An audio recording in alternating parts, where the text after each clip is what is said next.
यावेळी आम्ही एक्सप्लोअर करायला निघालो होतो महाराष्ट्र पेंचचे जंगल.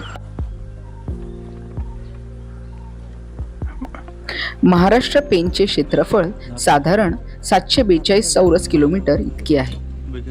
तोतलाडो डॅमचे बॅकवॉटर या टायगर रिझर्वला 2 भागात विभागते, ईस्ट पेंच रेंज आणि west Pench range. East Pench range मधले मेन गेट आहेत सिलारी, चोरबावली आणि खुरसापार. वेस्ट पेंचचे मेन गेट आहेत कोलितमारा, खुबाला आणि सुरेवानी. यावेळी आम्ही ईस्ट पेंच रेंज एक्सप्लोअर केली. चला तर मग आमच्या बरोबर महाराष्ट्र पेंचचे जंगल अनुभवायला.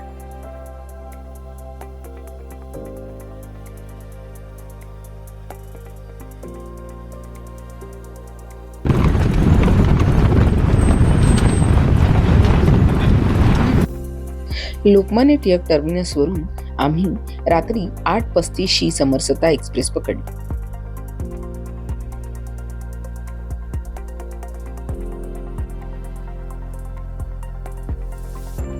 सकाळी सुमारे 10:25 दरम्यान मी नागपूरला पोहोचलो.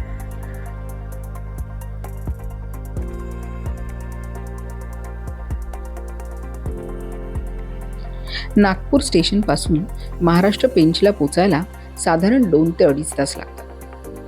हे अंतर अंदाजे 80 ते 120 किलोमीटर इतके आहे.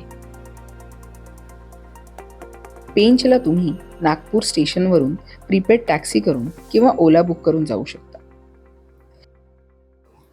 आम्ही वाईल्डलाईफ सफारीज कंपनी बरोबर ट्रिप करत असल्याने त्यांनी कार ऑलरेडी बुक केली होती. आम्ही आमच्या हॉटेलकडे निघालो. वाटेत आम्हाला आशियातील सर्वात लांब डबल डेकर फ्लायओव्हर लागला. कामठी रोड फ्लायओव्हर हा जवळपास 6 किलोमीटर लांबीचा फ्लायओव्हर आहे. या दुमजली उड्डाणपुलाचे वैशिष्ट्य म्हणजे याच्या पायाशी रस्ता, रेल्वे मार्ग, मग उड्डाणपूल आणि सर्वात वरती मेट्रो लाईन अशी 4 स्तरांची रचना आहे.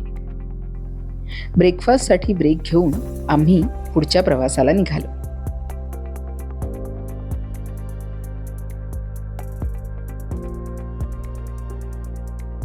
ऑलिव्ह रिसॉर्टला आम्ही पोचलो दुपारी 12:30च्या दरम्यान. पटापट चेक इन करून आम्ही फ्रेश होऊन निघालो आम्ही आमच्या पहिल्या सफारीला. तोपर्यंत रिकेनचा मेसेज आला, खुर्सापारला लेपर्ड सायटिंग झालंय मॉर्निंग सफारीमध्ये. आमचा हुरूप वाढला. खुर्सापारची आमची ही दुसरी भेट. 2019ला आम्ही MP पेंच एक्सप्लोअर केले होते. त्यावेळी खुर्सापार हा गेट केला होता. त्यावेळी आम्हाला तिकडचे प्रमुख आकर्षण असलेली बारस दिसली होती आणि एका लेपर्डचेही दर्शन झाले होते. एकंदर खुर्सापारचा आमचा पूर्वानुभव चांगला होता. यावेळी खुर्सापार काय नवीन अनुभव देतोय यासाठी आम्ही उत्सुक होतो. आमच्या बरोबर ड्रायव्हर गणेश आणि गाईड गोविंद होते. खुर्सापारमध्ये दिसून येणाऱ्या प्राणी, पक्षी आणि झाडांबद्दल माहिती देत होते. खुर्सापारमध्ये आपल्याला प्रामुख्याने सागाची झाडे मोठ्या प्रमाणावर आढळून येतात. त्याचबरोबर काही प्रमाणात बांबू, महुआ तसेच तेंडूची झाडे आढळतात. येथे वाघ, बिबळे, जंगली कुत्रे, सांबर, बार्किंग डिअर, रानडुक्कर, गवा तसेच रानमांजर, पट्टेरी तरस, साळींदर आणि मुंगूस या प्राण्यांचा अधिवास आहे. इंडियन ग्रे हॉर्नबिल म्हणजेच धनेश इकडे अगदी सहज बघायला मिळतो. खुर्सापारला सध्या B2 नावाची वाघीण आणि तिच्या बछड्यांचे अधूनमधून दर्शन होते असे कळले. गेल्या 2 सफारीत बऱ्याच जिप्सीजना बिबळ्या दिसल्याचे कळले. एकूणच झोनमध्ये असलेल्या चांगल्या सायटिंग बद्दल कळल्यावर आम्हालाही हुरूप आला.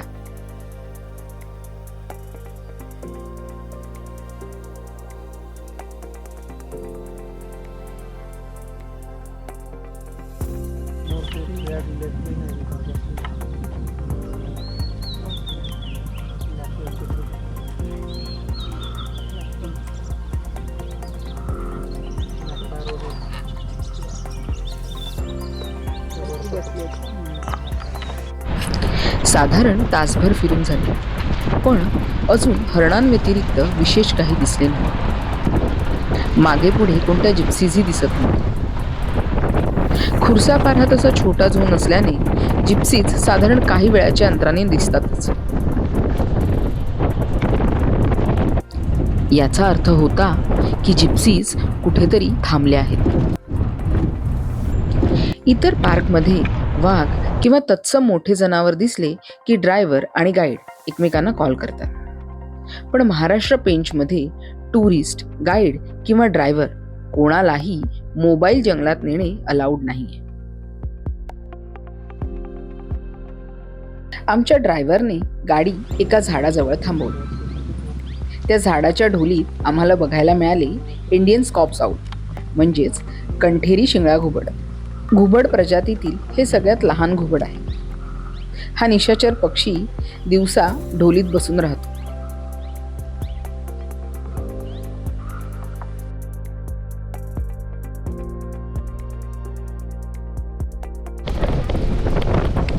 आमच्या ड्रायव्हर आणि गाईडचे एकमेकांबरोबर गहन डिस्कशन झाले आणि ड्रायव्हरने एका रूटला गाडी वळवली.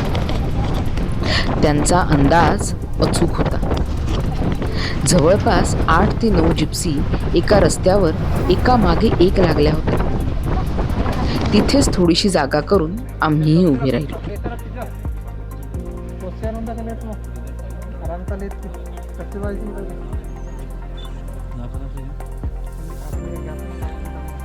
यावेळीही आमचे लक चांगलेच होते.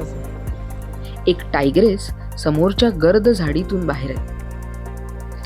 ती सब ॲडल्ट इकडच्या फेमस B2ची मुलगी होती. ती त्या झुडपातून आली आणि तिने आपली टेरिटरी मार्क केली. तशी ती आमच्यापासून बरीच लांब होती, पण आम्ही रस्त्याच्या कडेला असल्यामुळे आम्हाला व्ह्यू चांगला मिळत होता. रस्त्यापेक्षा तो भाग जरा उंचवट्यावर होता आणि खूप गवत आणि वनचुलसी उगवल्या होत्या, त्यामुळे फोटोज काही क्लिअर आले नाहीत.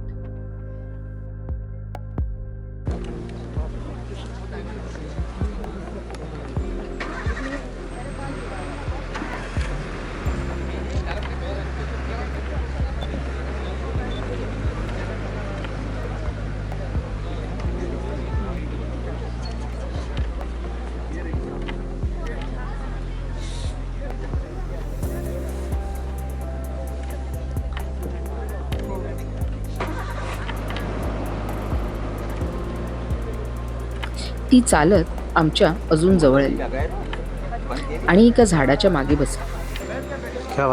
आता आम्हाला गाडीत बसून ती अजिबातच दिसत नव्हती. तिला बघण्यासाठी उभे राहावे लागत होते. सगळ्या जिप्सीमधील लोक आता उभे राहिले होते.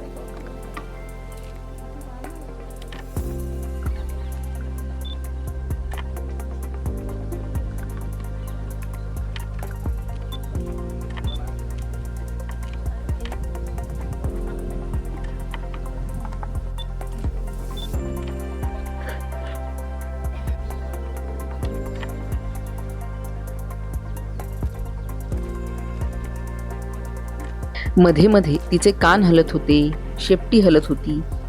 आता सगळे तिच्या उठण्याची वाट पाहू लागले.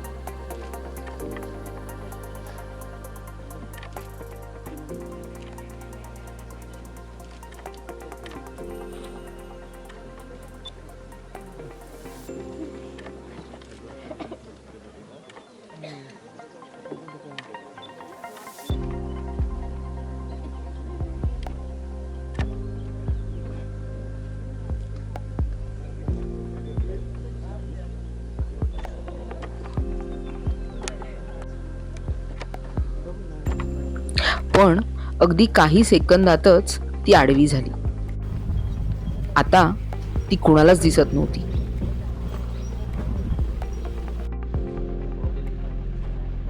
जवळपास 2.5 तास आम्ही तिची वाट बघितली.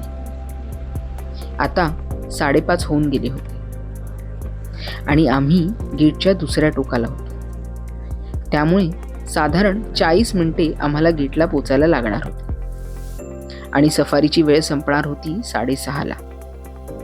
आम्ही तिथून निघालो. आमच्या आधी जवळपास सगळ्याच जिप्सी निघाल्या होत्या. फक्त एखाद दुसरी जिप्सी मागे राहिली होती. अजून एका वाघाची पण हीच टेरिटरी होती. त्याचा मागोवा घेण्यासाठी गणेश निघाला, गेटकडे पोचण्याचा लांबचा रस्ता घेऊन.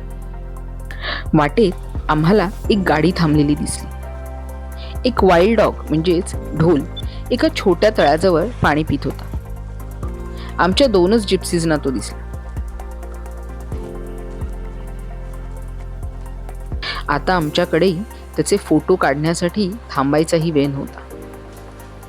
गाडी चालू असताना जेवढे व्हिडिओज काढता आले तेवढे काढून आम्ही गेटकडे परतलो. एकंदर ट्रिपची सुरुवात चांगली झाली होती. आम्ही हॉटेलवर परतलो. डिनर करून झोपायला गेलो. दुसरी सफारी सिलारी झोनला होती. सिलारी हा इकडचा मेन झोन आहे, त्यामुळे आम्ही जरा जास्तच उत्सुक होतो. बघूया मग पुढच्या भेटीत आम्हाला सिलारीला कोणकोणत्या प्राण्यांचे दर्शन झाले ते. 2019च्या आमच्या ट्रिपमध्ये बारसला बघण्याचा योग आला होता. एका वॉटर होल जवळ पाण्यात डुंबत असलेली बारस, खुर्सापारची राणी असे बिरुद मिरवणारी बारस. खुर्सापारला बारसने खरंच समृद्ध केले. 2025 मध्ये बारसचा मृत्यू झाला, पण अजूनही खुर्सापार म्हटले की बारसचा विषय निघतोच. आमचा आजचा व्हिडिओ आम्ही या धाडसी आणि मॅजेस्टिक वाघिणीला समर्पित करतो.